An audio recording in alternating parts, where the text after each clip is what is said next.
Kenaikan pajak hiburan kontradiktif, Tautoto Tanah Ranggina, imbasnya segmen pariwisata. Kenaikan pajak hiburan terus mendapat sorotan. Pasalnya pajak hiburan naik drastis di kisaran 40% sampai 75%. Ketua Alumni S3 Unhas Tautoto Tanah Ranggina melihat kebijakan ini berdampak banyak di sektor pariwisata. Yang terkena imbasnya besar itu segmen pariwisata, kata Tautoto dalam roundtable discussion di kantor tribun-timur.com. Pasalnya, kenaikan pajak kontradiktif dengan usaha pemerintah menaikkan sektor pariwisata. Selama ini pemerintah aktif melakukan promosi wisata. Pariwisata ini lekat kaitannya dengan jasa perhotelan dan sejenisnya.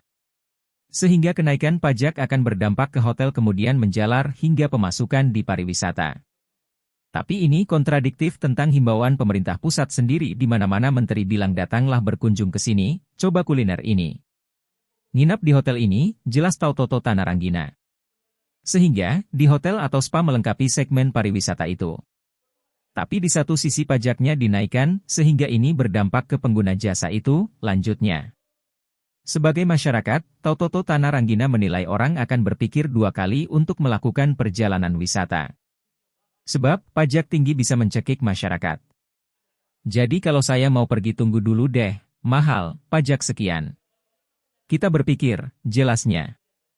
Dr. Tautoto Tanah Ranggina lagi-lagi mengaku butuh kajian matang sebelum menerapkan peraturan ini. Terutama dalam melibatkan pakar sosiologis. Sehingga pendekatan kemasyarakatan lebih sampai pada penyusunan aturan pajak.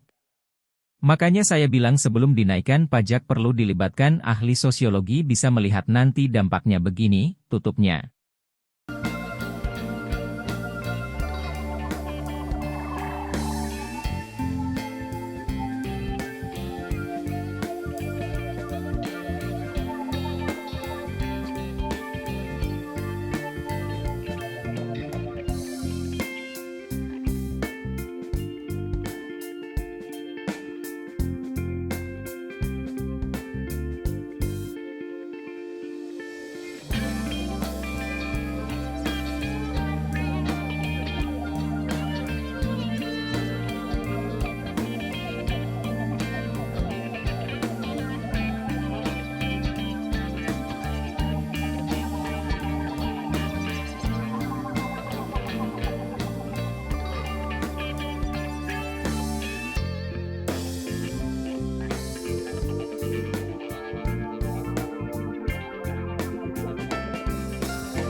Download Tribun X sekarang, menghadirkan lokal menjadi Indonesia.